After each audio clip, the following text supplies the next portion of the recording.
And now, Chapter 10. Krishna recovers the son of his teacher.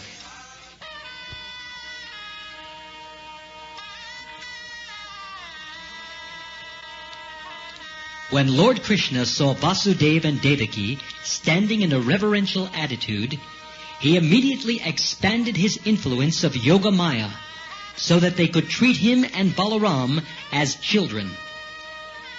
As in the material world, the relationship existing between father and mother and children can be established amongst different living entities by the influence of the illusory energy, so by the influence of Yoga Maya, the devotee can establish a relationship in which the Supreme Personality of Godhead is his child.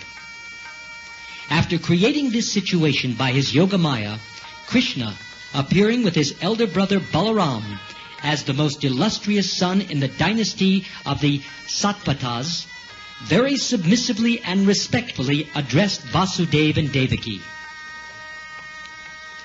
My dear father and mother, although you have always been anxious for the protection of our lives, you could not enjoy the pleasure of having us as your babies, as your growing boys, and as your adolescent youths.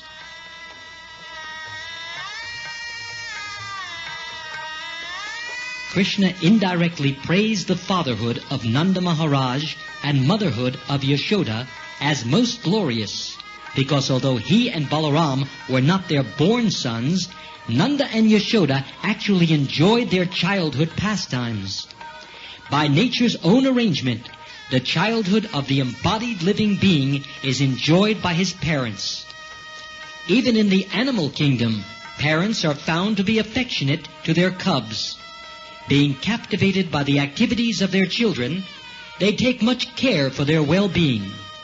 As for Vasudeva and Devaki, they were always anxious for the protection of their sons, Krishna and Balaram. That is why Krishna, after his appearance, was immediately transferred to another's house. Balaram was also transferred from Devaki's womb to Rohini's womb.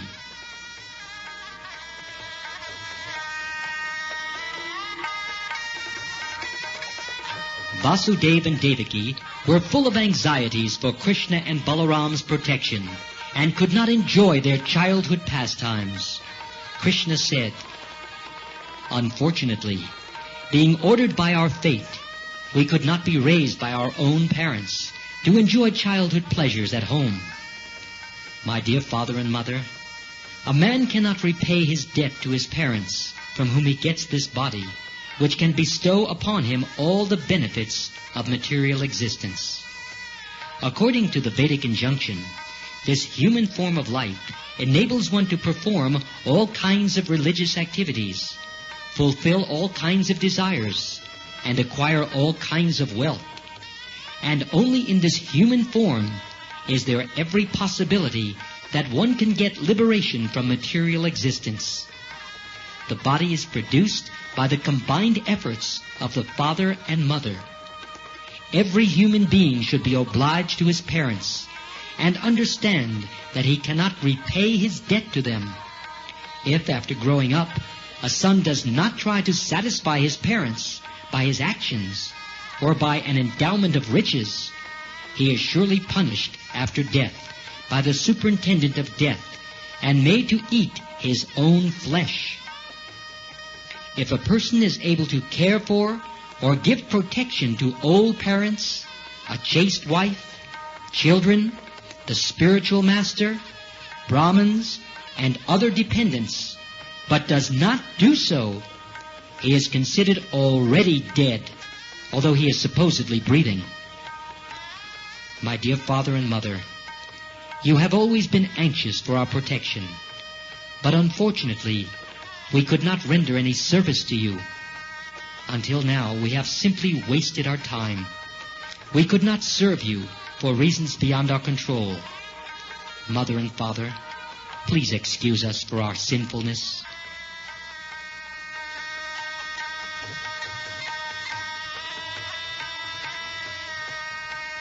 when the Supreme Personality of Godhead was speaking as an innocent boy in very sweet words, both Vasudeva and Devaki became captivated by parental affection and embraced him with great pleasure.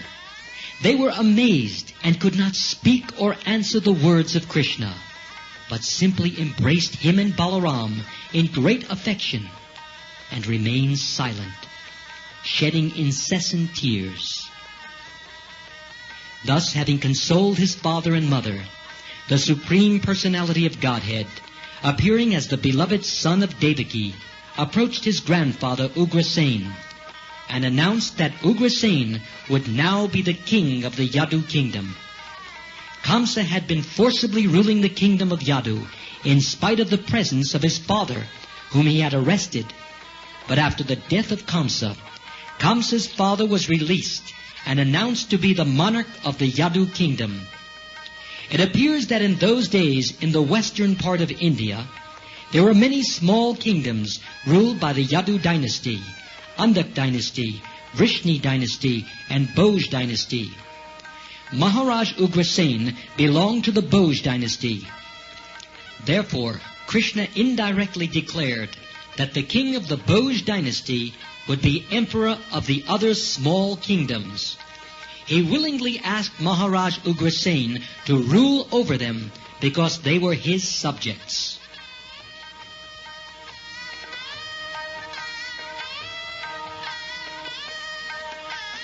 The word praja is used both for progeny and for citizens.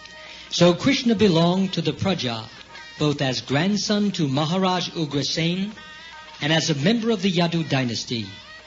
Thus he voluntarily accepted the rule of Maharaj Ugrasen. He informed Ugrasen, being cursed by a Yati, the kings of the Yadu dynasty will not rise against the throne. It will be our pleasure to act as your servants.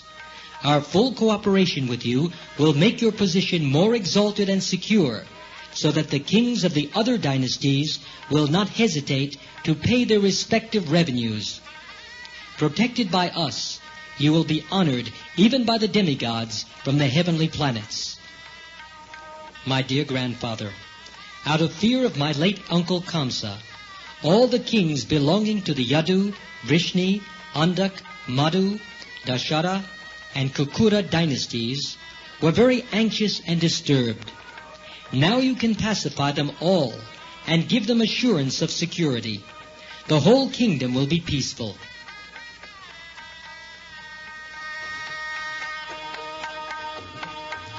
All the kings in the neighboring area had left their homes in fear of Kamsa and were living in distant parts of the country. Now, after the death of Kamsa and the reinstallment of Ugrasen as king, the neighboring kings were given all kinds of presentations and comforts. Then they returned to their respective homes. After this nice political arrangement, the citizens of Mathura were pleased to live in Mathura, being protected by the strong arms of Krishna and Balaram. On account of good government in the presence of Krishna and Balaram, the inhabitants of Mathura felt complete satisfaction in the fulfillment of all their material desires and necessities. And because they saw Krishna and Balaram daily, face to face, they soon forgot all material miseries completely.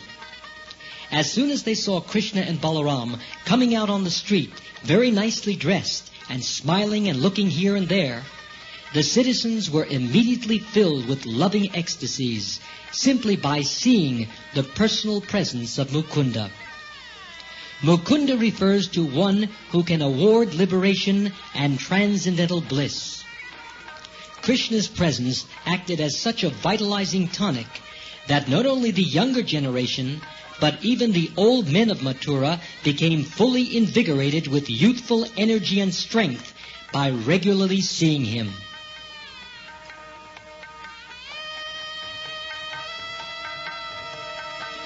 Nanda Maharaj and Yashoda were also living in Mathura because Krishna and Balaram were there. But after some time, they wanted to go back to Vrindavan. Krishna and Balaram went before them and very affectionately embraced Nanda and Yashoda, and Krishna spoke as follows. My dear father and mother, although I was born of Vasudeva and Devaki, you have been our real father and mother, because from our very birth and childhood, you raised us with great affection and love. Your affectionate love for us was more than anyone can offer one's own children. You are actually our father and mother, because you raised us as your own children when we were just like orphans. For certain reasons, we were rejected by our father and mother, and you protected us. My dear father and mother, I know that you will feel separation upon returning to Vrindavan and leaving us here. But please rest assured that I shall come back to Vrindavan just after giving some satisfaction to my real father and mother, Vasudeva and Devaki, and my grandfather and other family members.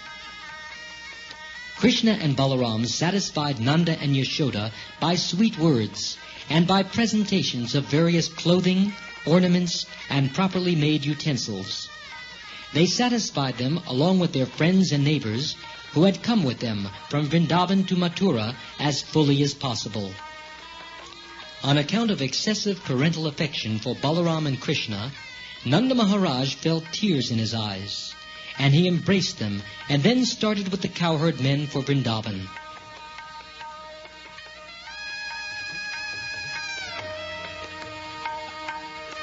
After this, Vasudeva had his son initiated by sacred thread as the token of second birth, which is essential for the higher castes of human society.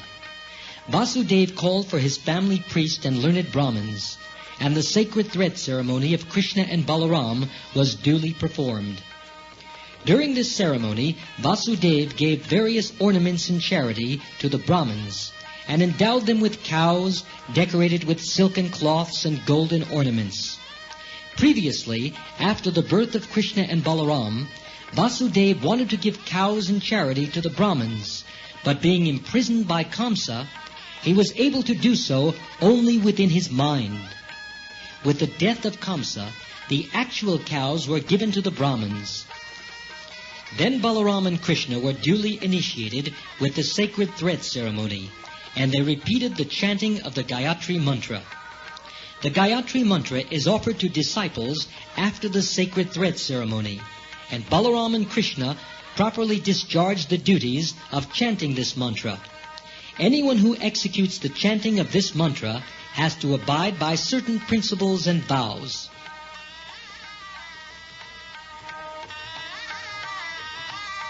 Although Balaram and Krishna are both transcendental personalities, they strictly followed the regulative principles. Both were initiated by their family priest, Gargacharya, usually known as Gargamuni, the Acharya of the Yadu dynasty. According to Vedic culture, every respectable family has an Acharya or spiritual master. One is not considered a perfectly cultured man without being initiated and trained by an Acharya. It is said, therefore, that one who has approached an Acharya is actually in perfect knowledge. Lord Krishna and Balaram are the Supreme Personality of Godhead, the master of all education and knowledge.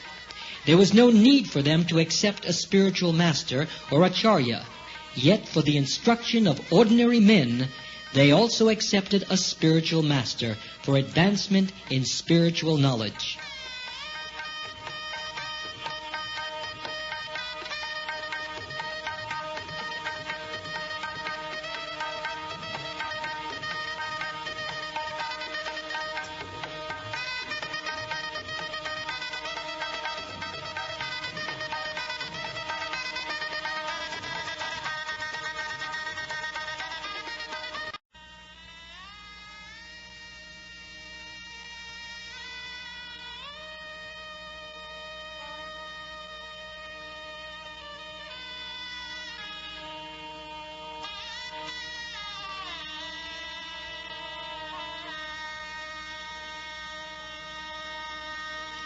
It is customary, after being initiated in the Gayatri mantra, for one to live away from home for some time, under the care of the Acharya, to be trained in spiritual life.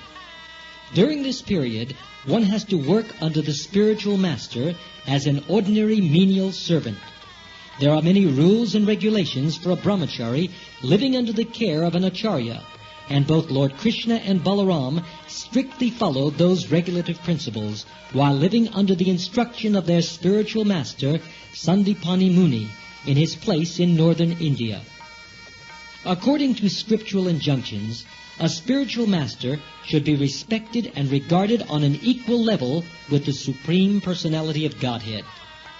Both Krishna and Balaram exactly followed those principles with great devotion and underwent the regulations of brahmacharya. Thus they satisfied their spiritual master, who instructed them in Vedic knowledge. Being very satisfied, Sandipani Muni instructed them in all the intricacies of Vedic wisdom, and in supplementary literatures such as the Upanishads. Because Krishna and Balaram happened to be Kshatriyas, they were specifically trained in military science, politics, and ethics. In politics, there are 6 departments of knowledge: how to make peace, how to fight, how to pacify, how to divide and rule, how to give shelter, and so on. All these items were fully explained and instructed to Krishna and Balaram.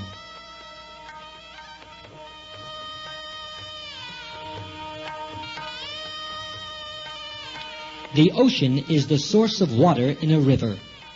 The cloud is created by the evaporation of ocean water, and the same water is distributed as rain all over the surface of the earth, and then returns toward the ocean in rivers.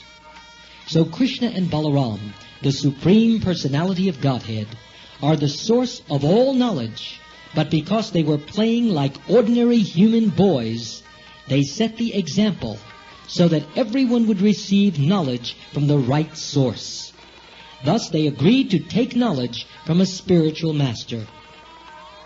After hearing only once from their teacher, Krishna and Balaram learned all the arts and sciences. In 64 days and 64 nights, they learned all the necessary arts and sciences required in human society. During daytime, they took lessons on a subject from the teacher, and by nightfall, they were expert in that department of knowledge.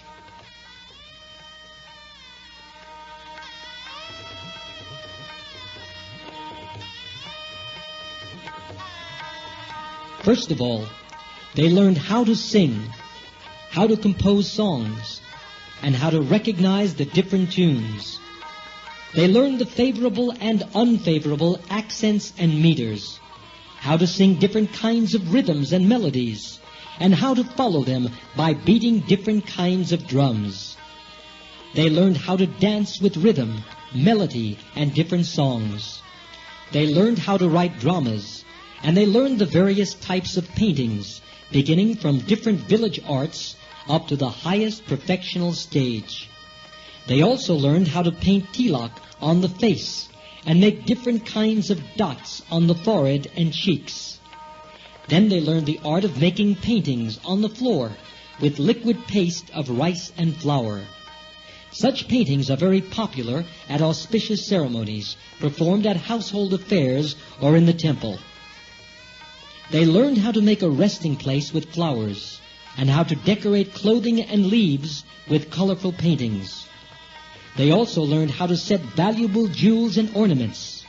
They learned the art of ringing water pots. Water pots are filled with water to a certain measurement, so that as one beats on the pots, different tunes are produced, and when the pots are beaten together, they produce a melodious sound.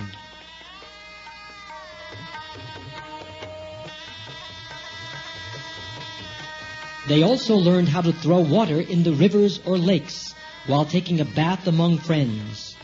They learned how to decorate with flowers. This art of decorating can still be seen in various temples of Vrindavan during the summer season. It is called Pula Badi. The dais, the throne, the walls, and the ceiling are all fully decorated, and a small aromatic fountain of flowers is fixed in the center. Because of these floral decorations, the people, fatigued from the heat of the summer, become refreshed.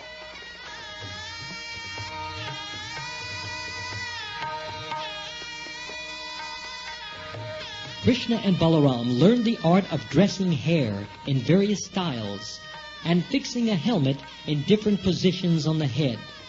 They also learned how to set up a theatrical stage, how to decorate dramatic actors with cloth and with flower ornaments over the ear, and how to sprinkle sandalwood pulp and water to produce a nice fragrance. They also learned the art of performing magical feats. Within the magical field, there is an art called Bahurupi, by which a person dresses himself in such a way that when he approaches a friend, he cannot be recognized. Krishna and Balaram also learned how to make beverages required at various times, and they studied syrups and tastes and the effects of intoxication. They learned also different types of sewing and embroidery works, as well as how to manipulate thin threads for dancing puppets. They learned how to string wires on musical instruments, such as the veena, sitar, esaraj, and tambura, to produce melodious sound. Then they learned puzzles and how to set and solve them. They learned the art of reading books, from which even a foolish student can very quickly learn to read the alphabet and comprehend writing. Then they learned how to rehearse and act out a drama. They also studied the art of solving crossword puzzles, filling up the missing spaces, and making complete words.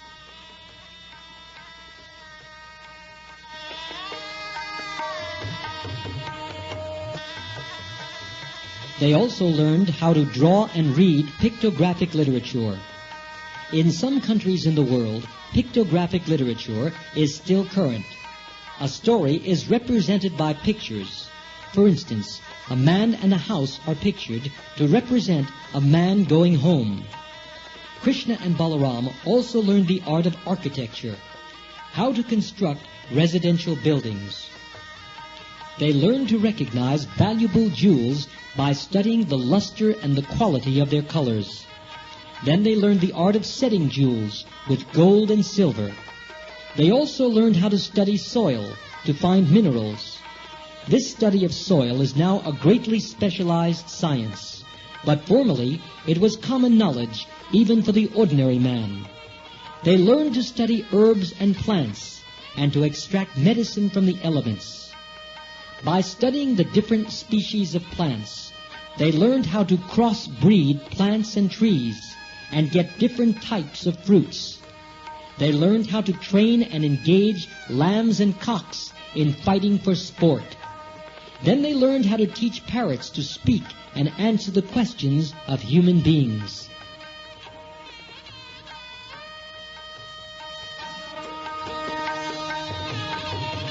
They learned practical psychology, how to influence another's mind, and thus induce another to act according to one's own desire. Sometimes this is called hypnotism. They learned how to wash hair, dye it in different colors, and curl it in different ways. They learned the art of telling what is written in someone's book without actually seeing it. They learned to tell what is contained in another's fist. Sometimes children imitate this art, although not very accurately. One child keeps something within his fist and asks his friend, "Can you tell what is within?" And the friend gives some suggestion, although he actually cannot tell. But there is an art by which one can understand and actually tell what is held within the fist.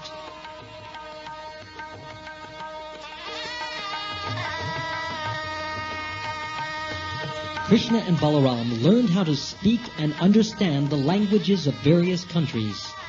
Not only did they learn the languages of human beings, Krishna could also speak even with animals and birds. Evidence of this is found in Vaishnava literature compiled by the Goswamis. Then Krishna and Balaram learned how to make carriages and airplanes from flowers. It is said in the Ramayana that after defeating Ravan, Ramachandra was carried from Lanka to Bharatvarsha on a plain of flowers called Pushparaka. Krishna then learned the art of foretelling events by seeing signs. In a book called Karnavachan, the various types of signs and omens are described. If when one is going out, one sees someone with a bucket full of water, that is a very good sign. But if one sees someone with an empty bucket, it is not a good sign. Similarly, if one sees a cow being milked alongside its calf, it is a good sign. The result of understanding these signs is that one can foretell events, and Krishna learned the science. Krishna also learned the art of composing matraka. A matraka is a crossword section with 3 letters in a line. Counting any 3 from any side, it will count 9. The matrakas are of different kinds and for different purposes.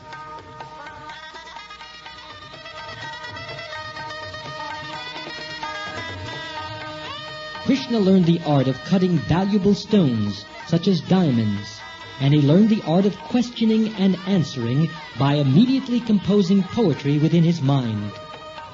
He learned the science of the action and reaction of physical combinations and permutations. He learned the art of a psychiatrist who can understand the psychic movements of another person. He learned how to satisfy one's desires.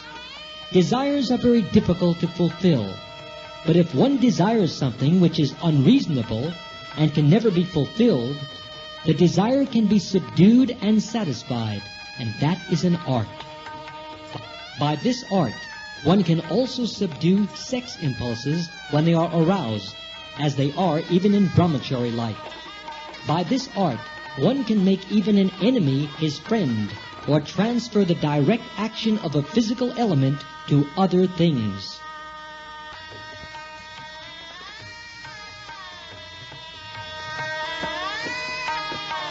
Lord Krishna and Balaram, the reservoir of all knowledge, exhibited their perfect understanding of all the arts and sciences above mentioned. Then they offered to serve their teacher by awarding him anything he desired. This offering by the student to the teacher or spiritual master is called Guru Dakshina. It is essential that a student satisfy the teacher in return for any learning received, either material or spiritual.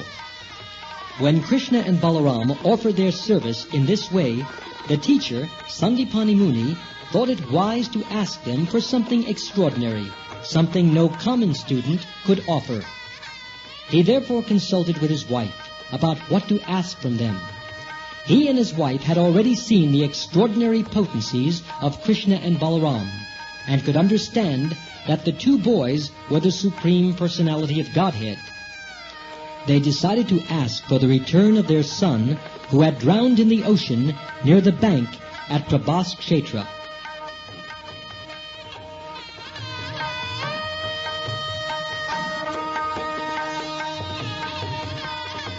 When Krishna and Balaram heard from their teacher about the death of his son, they immediately started for the ocean on their chariot.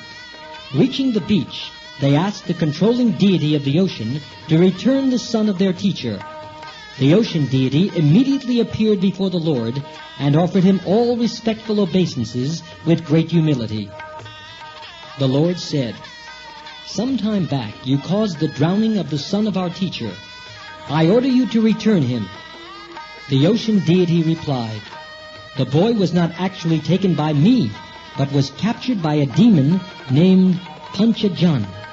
This great demon generally remains deep in the water in the shape of a conch shell. The son of your teacher might be within the belly of the demon, having been devoured by him." On hearing this, Krishna dove deep into the water and caught hold of the demon Panchajan. He killed him on the spot, but could not find the son of his teacher within his belly. Therefore, he took the demon's dead body in the shape of a conch shell and returned to his chariot on the beach of Prabhas Kshetra. From there, he started for Samyamani, the residence of Yamaraj, the superintendent of death. Accompanied by his elder brother Balaram, who was also known as Halayuda, Krishna arrived there and blew on his conch shell.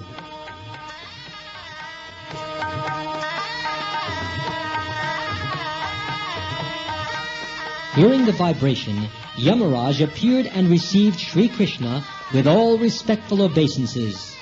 Yamaraj could understand who Krishna and Balaram were, and therefore he immediately offered his humble service to the Lord.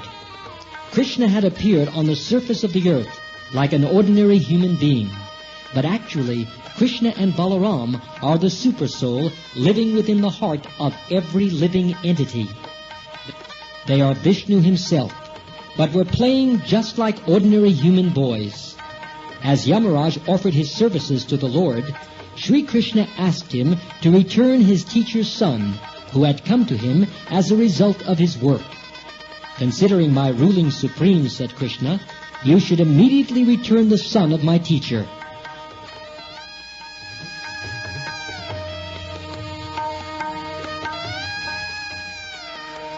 Yamaraj returned the boy to the Supreme Personality of Godhead, and Krishna and Balaram brought him to his father. The brothers asked if their teacher had anything more to ask from them, but he replied, "My dear sons, you have done enough for me. I am now completely satisfied. What further want can there be for a man who has disciples like you? My dear boys, you may now go home. These glorious acts of yours will be renowned all over the world. You are above all blessing, yet it is my duty to bless you. I therefore give you the benediction that whatever you speak will remain as eternally fresh as the instructions of the Vedas. Your teachings will be honored not only within this universe or in this millennium, but in all places and ages, and will remain increasingly new and important."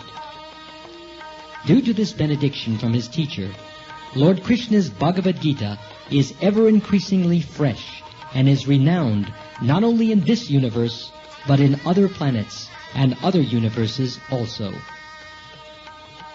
Being ordered by their teacher, Krishna and Balaram immediately returned home on their chariot. They traveled at great speeds like the wind and made sounds like the crashing of clouds. All the residents of Mathura, who had not seen Krishna and Balaram for a long time, were very pleased to see them again. They felt joyful, like a person who has regained his lost property. Thus ends the Bhakti-Vedanta purport of the second volume, 10th chapter of Krishna. Krishna recovers the son of his teacher.